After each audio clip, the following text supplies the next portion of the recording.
today we are going to go over forcible entry and regarding to inward and outward swinging doors. Forcible entry does have a lot of different aspects that go into it, but today we're going to solely focus on the inward and the outward swinging doors. My name, I'm Firefighter Daniel LePage. I've worked for Dixon County EMA. I started as a volunteer. I volunteered for about 3 years, and then I became a part-time firefighter, and then last year I became a full-time employee. So been in the fire service for about 4 years. Few housekeeping items. You have exits behind you. If you need to step outside, take a phone call. You got both doors down there. If you need to get up and use the restroom, through this door, down the hallway, and on the left is going to be a male and female restroom. Alright, so we'll get started. The knowledge objectives that we're going to do today is we're going to list the tools used in forcible entry. We're going to describe the basic components of a door. We're going to describe the basic classifications of doors by the opening type, either outward or inward swinging. We're going to describe the materials used in the different types of doors, and then list the basic steps and considerations and forcible entry operations. For the skill objectives today, when we're talking about inward and outward swinging doors, we're going to show skills about how to force entry into an inward swinging door and an outward swinging door. Alright, so forcible entry. What is forcible entry? It is the method to gain access when normal means of entry cannot be used. It requires strength, knowledge, proper technique, and skill. Firefighters must consider the different methods and select the most appropriate one, and use the amount of force appropriate to the situation.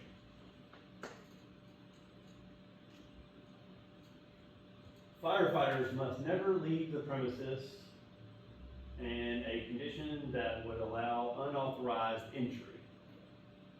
Consider the different types of construction, entry points, security devices, and the best tool is used for the situation itself. And to keep up with how new styles of windows, doors, locks, and security devices operate. So we all know there's lots of different types of things that we have to force entry with. I know today we're talking about the inward and outward swinging doors. So knowing what tools you have on the truck,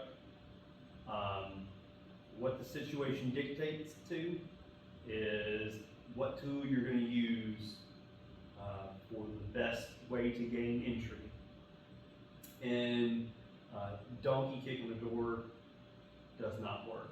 I mean, it can work, but knowing exactly what you need to do to gain entry is knowing your tools. And knowing your tools is practicing with them. So we're going to talk about just the outward and inward swinging doors, not windows, not floors, not walls. The forcible entry situations is required only at emergency incidents where time is a critical factor. For example, if you are going to a structure fire and there are no cars in the driveway, all the doors are locked. You know, a lot of these things, they like to happen when everybody's at work. There is something that catches on fire. When we get there, the company officer is going to select the point of entry, the method to be used, the coordination of the entry. So they're going to jump out. We're going to do our 360 around the house. We're going to radio in for the size up, and they're going to select the plan of attack. So if we're going the back door, front door, garage, whatever, the officer's going to make that decision. That's going to be our point of entry. So, when we are making that entry, especially if the doors are locked, we may have to force entry into the door. So, wherever they decide we're going to go into, that's going to dictate how we're going to make entry to it. So if it is a front door, we have to understand, look at the deadbolt if it has one, look at the handles, what type of door is it? There's a lot of things happening at once, so if we need to gain entry, we need to have the tools ready to make entry. And the most important thing, it is try before you pry. When you get to an emergency scene, you're going to be pumping full of adrenaline. You're doing a lot of things at once. So try before you pry. It's a nice little rhythmic sentence to get you to remember it. Sometimes just checking the door. So that way you don't have to spend critical amount of time trying to gain entry. So time is of the essence. Forcible entry can also be used for medical situations too. If there is a patient that is unconscious or unresponsive or whatever we get there, and we have to make entry, time is a critical factor. So just remembering that most important thing of try before you pry. If forcible entry is required, you need to consider the seriousness of the situation, the nature of the call, type of occupancy, and the construction of it, the type of door, and the type of lock. Right? So the type of door and the lock in different combinations is going to dictate how you are going to approach it. For example, we'll get into a lot more later about the different types, but if you come up to a steel security door, you may need specific tools to get that steel door open. The normal means of just trying to use a shiv knife may not work. So, we're going to learn more about that. The forcible entry tools, the firefighters must know which tools are available. So, if you're riding to an emergency scene, you got to know what's on the truck, and you got to know where it's at. So know your equipment, know where it's located at. Because when your adrenaline's pumping, small details, you're going to start losing those because you're getting that tunnel vision. So remembering where it's at and what's on the truck, incredibly important. The uses and the limitations of each tool, because you're not going to have a one-size-fit-all when it comes to your tools. How to select the right tool, how to operate each tool, how to carry each tool, and then how to inspect and maintain each tool. So it's incredibly important. Something I learned a long time ago. If you take care of your equipment will take care of you. But things do happen, things break. Murphy's Law comes into it. For general tool safety, wear your proper PPE. That's incredibly important, especially if you are going to be prying, breaking, whatever. Always good to have some kind of eye protection on there. Just like what I was talking about earlier, using the right tool for the job. Like I said, you don't want to be using a shiv knife on a metal door. And then to keep your tools clean and service. So that one is very important too. Keeping it clean and keeping it serviced, because we do use our tools for the jobs that we use them for. So keeping them properly maintained. So when you get back to the station, wiping them down, checking for wear, tear, if something happened to it. I'll give you just a quick example before I go over the different types, is like the axes. You know, they have, where the rod goes straight through the top of it, that can come loose. So knowing that that's loose or not, that's incredibly important to know and inspect it. Because you don't want to take that tool back out to another emergency scene, go to swing it, and then there goes bye-bye. That'd be a pretty bad day. So the general carrying tips for each piece of equipment: request assistance with the heavy tools. Use your legs to lift the heavy tools. Keep sharp edges away from your body. Cover or shield them with a gloved hand. Now, wearing gloves, wearing proper PPE, incredibly important. Right? Carry long tools pointed down, and then be aware of overhead obstruction and wires. So that's pretty important. With the tools that we're going to be talking about today, it's just keeping the blade side down, keeping it away from you, keeping the pointed end away from you. But it also talks about, when it talks about heavy tools, if you have to carry a saw up to a ladder, if you have to carry it up to a ladder, knowing how to properly carry and doing it safely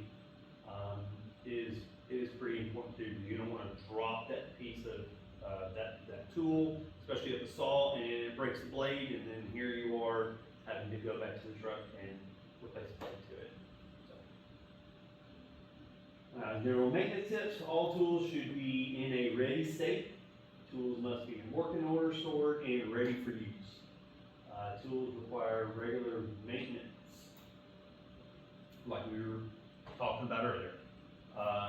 Making sure that we're maintaining them, cleaning them, keeping them ready to go for the next one. All right, the prying and then spraying the hand tools. The Halligan, which I've got one up here for everybody to look at. The Halligan tool, widely used, commonly used to perform forcible entry, incorporates 3 tools: the adze, the pick, and the cloth. So fun fact about the Halligan, I forget the guy's actual name, but it was a New York firefighter. I think his last name was Halligan, and it is named after him because they're the ones that they came up with the original design for it. It's a multi-purpose tool. It's between the Halligan and the axe, is probably the most commonly grabbed tool when you get off the truck. Another thing about the Halligan bar, there are so many different variations that have come out since the original design was created. You've had people make different ends, different adds, different picks, just different variations, because maybe their department sees different scenarios where other things can be used better. For example, like a New York hook, it's just a different style. So whatever works best, if it does the job and it does it in a fast enough time, then it's the right tool. The cutting tools, which is the axe.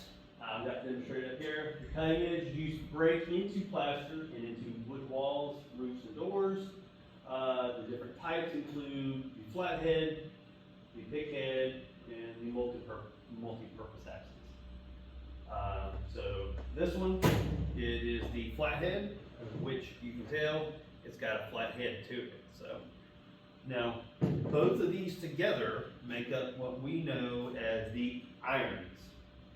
So both of these can be put together and carried as one to a fire scene. So instead of having 2 in your hand, there's a way to keep them together. And I'll demonstrate it real quick. Put the fork right down on there and bring it right there. They actually make straps that will actually go around this, so that way you're not having to squeeze it. But both of these carried to the scene are the most common way to force entry. It's got a striking into, so if you have a claw on the door, you've got a flat end over here, you can use that to strike it.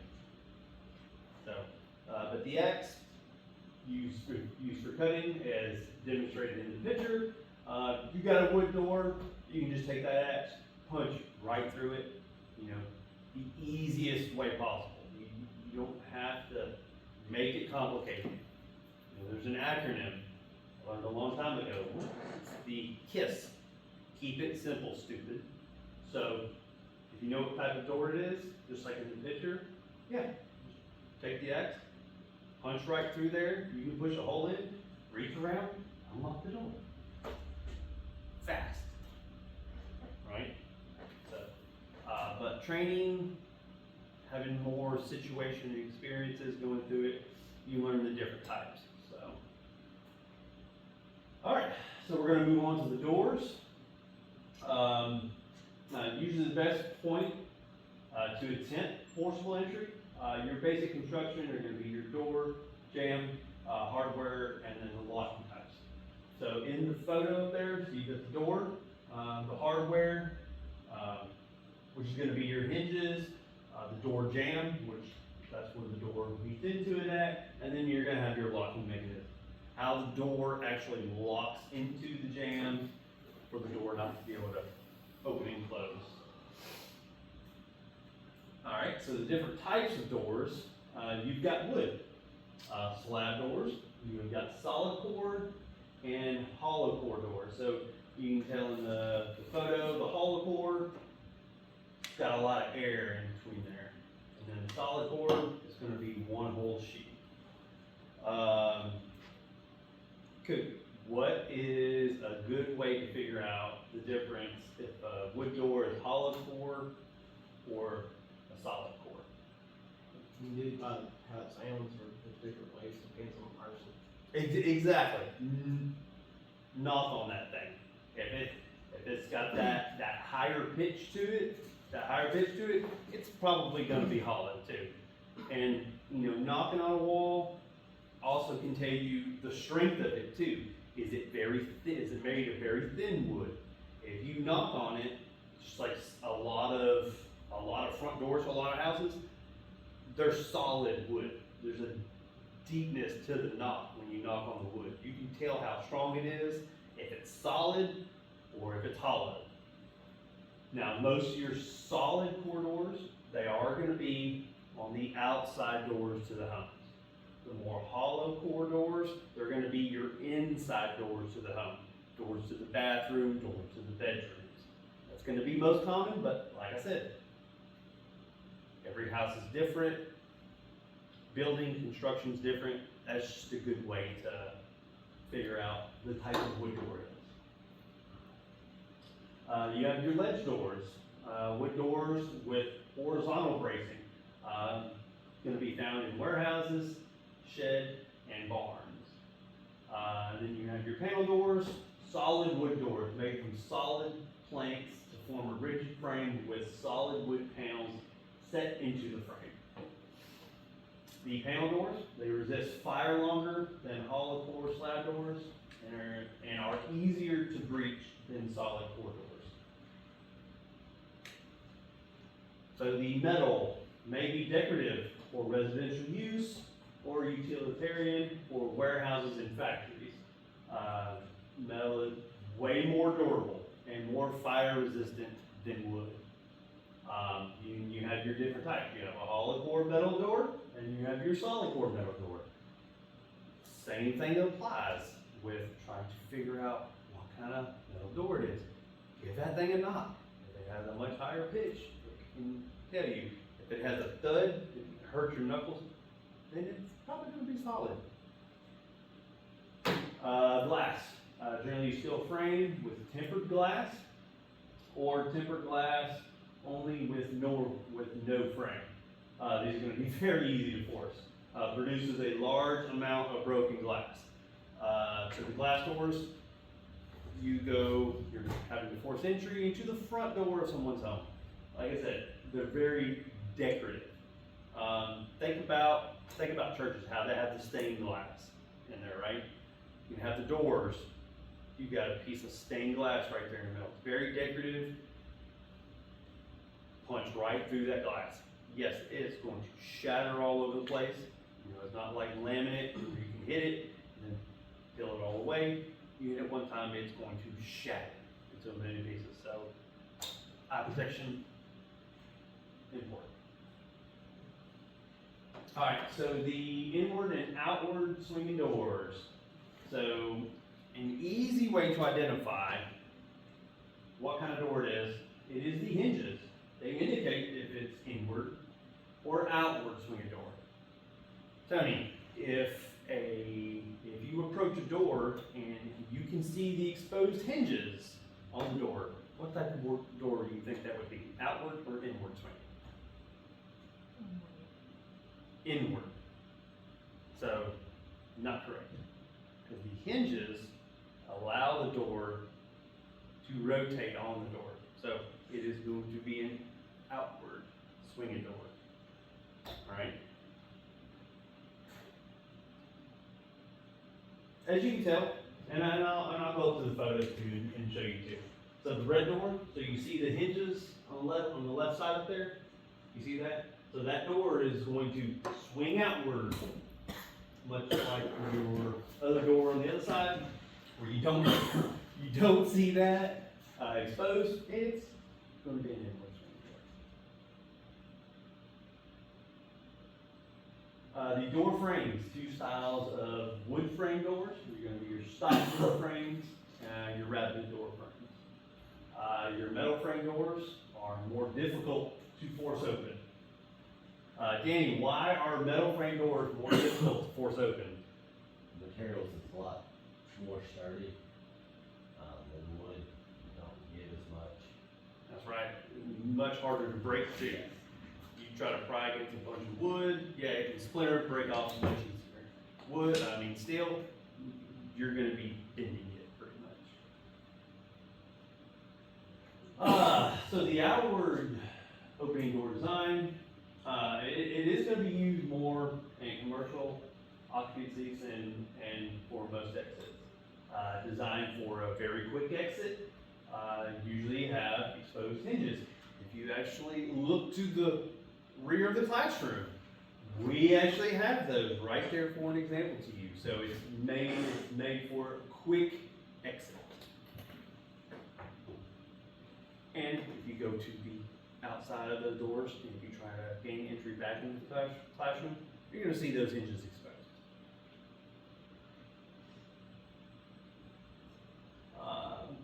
And then forcing entry. First, we're going to check to see whether the hinges can be disassembled or the hinge pins can be removed. It's like if you're at home and you bought a new door, you want to put the door on. The easiest way to do is just got those pins. I mean, you can take a hammer and just pop those right out and then take the door off. So, if not, you can place the adds into the prying tool into the door frame. You can use the striking tool to drive the add into the jam. Leverage the tool to force the door outward away from the jam. Another good way that I forgot to put on here for using an example is using the Halligan too. If you have the hinges that are exposed, you can put this right in there and you can just put them in there and you can pry them right off. They'll bust off very, very, very easy. We said demonstration of that. That's hinges right there. Oh yeah, actually, we've got some right over here. I didn't bring a prop to use. I probably should have, but. And then you got your parts of the door lock. So the door lock is going to be what you are going to be attacking when you are trying to force entry into the door. So you have up there, you have your latching device, your operator level, and then your deadbolt. Sometimes you are going to go into homes and you are going to have several different types of locking mechanisms. How many times have we seen in a movie and they've got 4 or 5 different ones in there. A good way to approach this too, especially when we're talking about locks, is sounding the door too. You can take that Halligan and you can hit on the sides of it going all the way down. It just shows you how much it's giving and how much it's not. That's where you can identify something that you can't see. Of course, when it comes to safety, always keeping cutting tools sharp for best results, especially your axes. Also, be careful and avoid getting cut and pinching or crushing fingers or hands. Always use proper PPE, including gloves, eye and face protection. The cylindrical locks. The design, locks and handles are set in pre-drilled holes. Forcing entry in there, you can place a pry bar near the locking mechanism and lever it. So using the ads in, sticking in there, you're mechanically trying to break it apart or break it apart from the door jamb. Mortise locks, more commonly found in hotel rooms. You know, everyone here, I'm pretty sure, has stayed in a hotel room before. You get that big lock, that is your mortise lock. The latch will lock the door. Both can be used for added security as well. These are very difficult to force and known for its strength. Used through the lock technique. And then while we're talking about hotel rooms too, the mortise locks, you're going to have that, and then you also have the other lock, which I'm forgetting the name to them right now. You have that little chain you can just bring right up and you can lock it in there. That's a secondary locking mechanism. So, like I said, for your closing door to gain entry to it, putting that in there, sounding the door will tell you where it's going to be held up at. So, you know where you can start. If you're not getting anywhere, keep going through the locking mechanisms. And then you got your rim bolts and your day locks. Look, right up there where I was just talking about. These are used as secondary locks.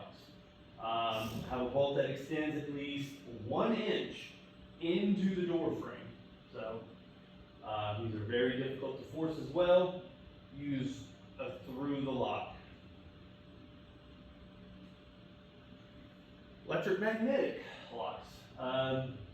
These are very powerful electromagnets and an armature plate energized by electricity. So they have a fail-safe versus a fail-secure. Can't force open with normal means. So these are going to be mostly your stores, hotels. You know, they're going to have a way to be able to lock those, and not just anybody can force it open. All right, and then you get your keyless door locks. I don't think just in this room, but I think if you go to the outside of this room, around the perimeter, you're actually going to see those security door locks. These are operated with a numerical code, a key card, fingerprint, eye scan. These are much more secure. They can be accessed directly or remotely, battery or electric operated. Managers or personnel may be able to release these. So these are going to be for your more secured areas too. We have those around here. You know, there are different parts of a building that don't need to be accessed by everybody. Only certain people need to have access. That's where your keyless door locks are going to be at. Breaching walls and floors. Now I wanted to put this in here because it's still pretty important too, because when we're forcing an inward or an outward swinging door, you may get to a point to where what you are doing, it's just not working. You are not making progress. You know, we need to be fast, and we need to be getting through the door, because what's on the other side is what's important to us. So this is just in our way. So I want to put this in here because it's pretty important. So breach only as a last resort. for walls and floors. First thing to consider, whether the wall is a load-bearing wall. Could cause collapse if breached. Non-bearing walls can be removed safely. So, I'm going to give you an example. If you go into a house and you know that there is a patient inside of a room, an interior room, and they've got a desk pushed up against the door, and they've got stuff just packed in there to where you can't force entry into that door, but you need to get to them. You need to have a secondary means of getting to them. If it's a bedroom's going to have a window. You can make entry through the windows, through the outside, getting into that room. Or, if they have stuff stacked up against there where you can't do it, reaching through an interior wall is incredibly important too. That's definitely another topic for another day that you can talk about getting to the studs. Alright, so the summary, forcible entry is required in emergency incidents where time is a critical factor. Company officers usually select both the point of entry and the method to be used. Before beginning forcible entry operations, remember, try before you cry. It is important to wear the appropriate PPE when conducting forcible entry. Remember, every door contains 4 major components. The door, hardware, locking mechanism, and then it looks like I left one out there, so that's my fault. Doors are generally constructed of wood, metal, glass. Doors are classified by how they open, inward, outward. I know we didn't go through the last 3, but these are correct too. You have your sliding, your revolving, and then your overhead.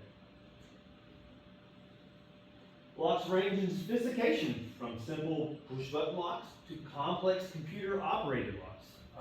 Of what we saw earlier. You could have just your normal locking mechanism on a regular door handle, and then you have your more complicated by your electromagnetic locks.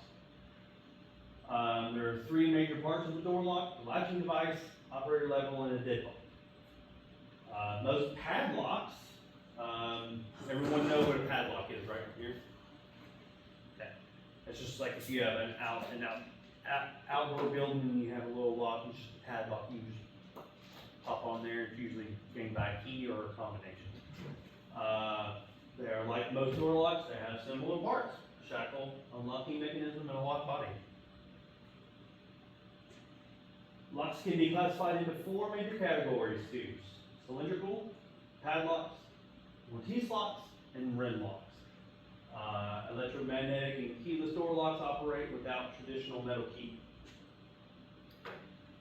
On occasion, breaching the wall of 4 may be necessary, because we're trying to gain entry into the door. So if we're not getting there, we need a backup in front and find a different way to gain entry.